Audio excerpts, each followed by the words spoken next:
ഇപ്പോൾ X communist ആണല്ലോ. ഇനിയിപ്പോൾ ഞാൻ ചോദിക്കാൻ പോകുന്നത് വളരെ പേഴ്സണൽ ആയിട്ടുള്ള ഒരു കാര്യം തന്നെയാണ്. അതായത് ആരിഫ് ഹുസൈന് ഒരു വ്യക്തമായ രാഷ്ട്രീയ നിലപാടുണ്ടോ, ഒരു രാഷ്ട്രീയമുണ്ടോ? വളരെ വ്യക്തമായിട്ടുള്ള രാഷ്ട്രീയമുണ്ട്. ആ രാഷ്ട്രീയം എന്ന് പറഞ്ഞു കഴിഞ്ഞാൽ നമ്മുടെ ഇന്ത്യയിൽ ഇന്ന് നമ്മൾ കാണുന്ന ഏറ്റവും വലിയ പ്രോബ്ലം എന്ന് പറയുന്നത് ശക്തമായ ഒരു പ്രതിപക്ഷം ഇല്ല എന്നുള്ളതാണ്. അപ്പോൾ പ്രതിപക്ഷമില്ലാതിരിക്കുക, അവിടെയാണ് നമുക്ക് രാഹുൽ ഗാന്ധിനോട് അല്ലെങ്കിൽ ഇവിടുത്തെ കോൺഗ്രസിനോട് നമുക്ക് ദേഷ്യം വരുന്നത്. ഇപ്പം മോദിയെ നമ്മൾ എതിർക്കുന്നു പറയുന്നു, അതൊക്കെ നമുക്ക് മനസ്സിലാക്കാം. പക്ഷേ ഒരു ജനാധിപത്യ സംവിധാനത്തിൽ ഒരു പ്രതിപക്ഷമില്ലാതിരിക്കുക എന്ന് പറഞ്ഞു കഴിഞ്ഞാൽ ആ ജനാധിപത്യ സംവിധാനം മരിച്ചു എന്നാണ് അതിൻ്റെ അർത്ഥം.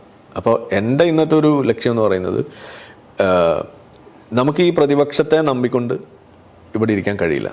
അപ്പോൾ പ്രതിപക്ഷം വരുമോ പോവുകയോ ചെയ്തോട്ടെ, പക്ഷേ ഇവിടുത്തെ ജനങ്ങളാണല്ലോ ഇവിടുത്തെ ഏറ്റവും വലിയ പ്രതിപക്ഷം. അവരെ എംപവർ ചെയ്യുന്ന രീതിയിൽ ഈ ഓപ്പോസിഷൻ എന്ന് പറയുന്ന സംഗതിയെ ഡെമോക്രാറ്റൈസ് ചെയ്യുക എന്നുള്ളതാണ് നമ്മളുടെ പുതിയ അല്ലെങ്കിൽ നമ്മളുടെ ഒരു രാഷ്ട്രീയ ലക്ഷ്യം എന്ന് പറയുന്നത്. അതിനു വേണ്ടിയിട്ട് ടെക്നോളജി ഉപയോഗിച്ചുകൊണ്ടുള്ള ഒരു പ്ലാറ്റ്ഫോം, അതാണ് പുതിയ ഒരു ഡിജിറ്റൽ പൊളിറ്റിക്കൽ പാർട്ടി എന്നാണ് നമ്മളതിനെ കാണുന്നത്. അപ്പോൾ നിലവിലുള്ള പൊളിറ്റിക്സിലേക്ക് കയറിക്കൊണ്ട് ഏതെങ്കിലും സീറ്റ് വാങ്ങിച്ച് ഒരു മൂലയിൽ പോകുക എന്നുള്ളതല്ല.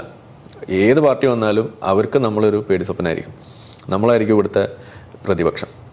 അങ്ങനെ പ്രതിപക്ഷത്തെ നമ്മൾ ഒരു രാഷ്ട്രീയ ശക്തിയാക്കിയിട്ട് വളർത്തുക, അതിൽ ജനങ്ങൾക്ക് വോയിസ് ഉണ്ടാക്കുക, അതിന് അവർക്ക് കാര്യങ്ങൾ പറയാനുള്ള ഒരു വേദി ഉണ്ടാക്കുക.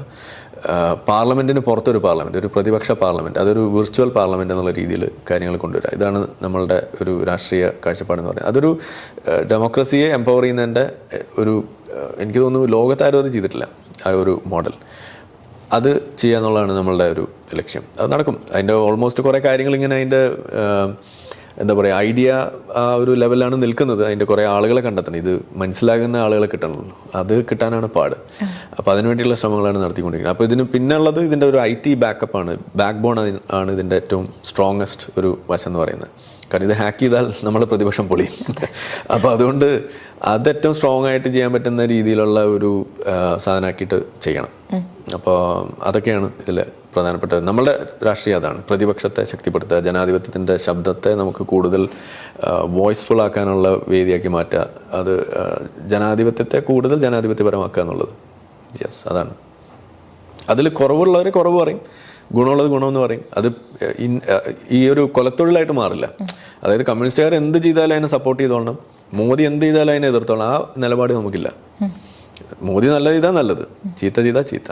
കമ്മ്യൂണിസ്റ്റുകാരൻ പിണറായി വിജയൻ നല്ലത് ചെയ്താൽ നല്ലത്, ചീത്ത ചെയ്താൽ ചീത്ത. അത് നമ്മൾ വിത്ത് ഡേറ്റ അത് ആളുകൾക്ക് കാണിച്ചു കൊടുക്കുക, അവരുടെ വോയിസ് പുറത്തു കൊണ്ടുവരാൻ നോക്കുക. ഇതാണ് ചെയ്യുക.